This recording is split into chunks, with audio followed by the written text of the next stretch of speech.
Ok, conversamos con el abogado Gunter Sanabria, abogado de inmigración y también de defensa criminal. Quiero comenzar con el estatus de protección temporal, porque hay un grupo de los venezolanos que los recibieron en el 2023 que se vence a principios de abril y el tiempo va contando, ¿no? Muchos esperaban que un milagro ante un juez podría frenar esta decisión de finalizarlo, pero no ha ocurrido. Hoy, ¿qué mensaje se le puede dar a esos venezolanos que tienen esa fecha de vencimiento para su estatus de protección temporal? Bueno, te puedo decir que ya esto lo veíamos venir, lo vimos desde las campañas, ¿ok? Campañas electorales, los dos candidatos dijeron que el TPS era temporal. Pero no solo eso, lo hemos visto en el pasado. Los salvadoreños perdieron su estatus, ellos tenían TPS por 20 años, fueron a las cortes y lo recuperaron. Yo creo que esta vez el presidente Trump lo ha hecho un poquito diferente, porque el TPS es diferente. Acuerda que el TPS de los salvadoreños fue otorgado por el Congreso. El TPS 1, como lo llamamos, el principal, el que se fue en marzo de hace muchos años, fue aprobado por el Congreso, ¿no? Varios congresistas pelearon por ese TPS venezolano. Este que acaban de cancelar fue una variación del original, así como la extensión de 18 meses fue una variación de la extensión que dice la ley. Entonces todo eso el presidente lo puede erradicar, lo puede borrar, simplemente afirma. Pero yo creo que lo que viene es también la cancelación del otro TPS. De los que tienen, por ejemplo, hasta septiembre de este año.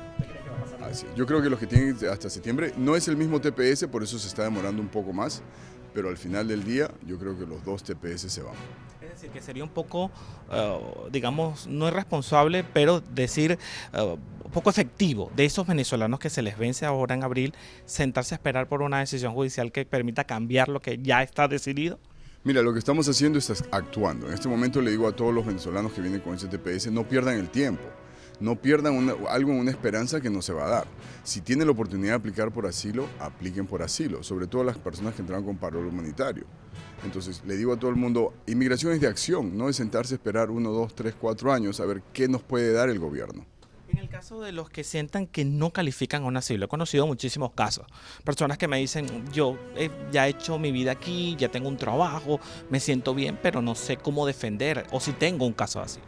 Lo que le digo mucho es las personas que dicen yo no tengo las evidencias de haber salido a marchar y les digo mira, la ley no dice ven con un orificio de bala, ¿okay? La ley no le dice a un muchacho de 17 años tú no puedes aplicar por asilo porque no saliste a marchar, así como no le dice a una señora o un papá de 85 que está en su casa y no puede salir a caminar, tú no saliste a protestar, entonces no te damos el asilo. El asilo se basa en el miedo, en haber renunciado a sus derechos humanos, derechos civiles, derecho a la libre expresión y vivir bajo una dictadura. Entonces les digo, dejen que un abogado les dé la consulta, les explique cómo pueden calificar por ese asilo. Otro caso importante es que muchas personas ven como otra alternativa una visa de estudiante también que les permita estar acá, ¿no? ¿Puede ser ese un plan B?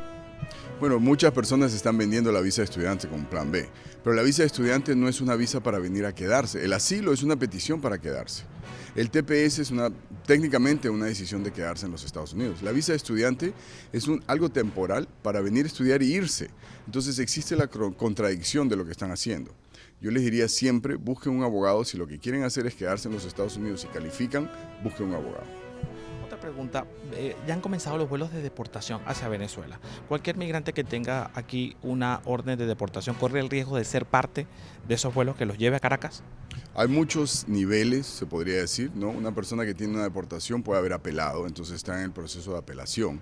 Una persona que tiene un asilo pending en UCIS, en USCIS, lo pueden pasar a un juez. Entonces hay muchos niveles de las personas que en este momento están acá indocumentados, pero los que están deportando son personas con un récord criminal.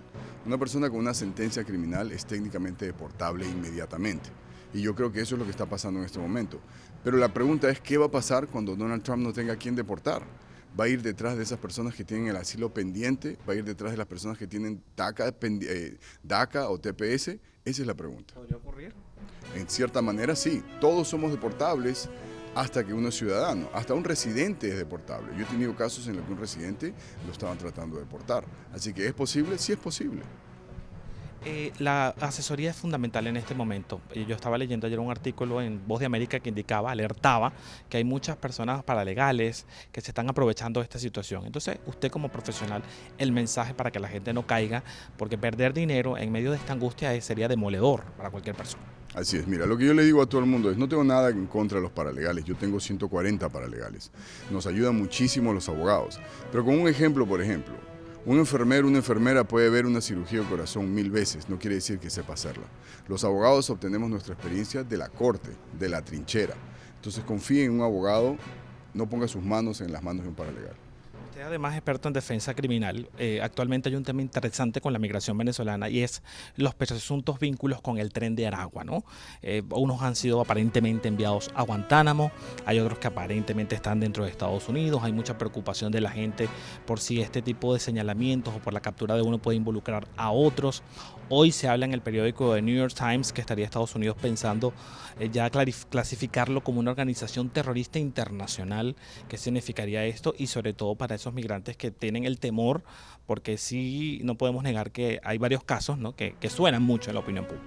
Así es, mira, lo del Tren de Aragua ha estado en todas las noticias. Son criminales, son una organización, así es, y eso lo deben perseguir con todo el brazo de la ley. Eso estoy de acuerdo 100% con el gobierno. Pero hay que tener cuidado de no violar los derechos constitucionales, porque acuérdate que todos tenemos derechos, incluso los criminales. ¿Qué pasa cuando empezamos a violar estos derechos? La policía, ICE y las autoridades empiezan a violar los derechos de personas que no tienen récord criminal. Y ya lo hemos visto. Hemos visto trabajadores que son detenidos sin ningún proceso legal. Ese es el peligro. ¿Y el número donde lo puedan contactar cualquier persona? Pueden buscarnos en abogadosanabria.com, es la manera más fácil, y tenemos oficinas en Washington y en Miami y en 16 ciudades. Gracias.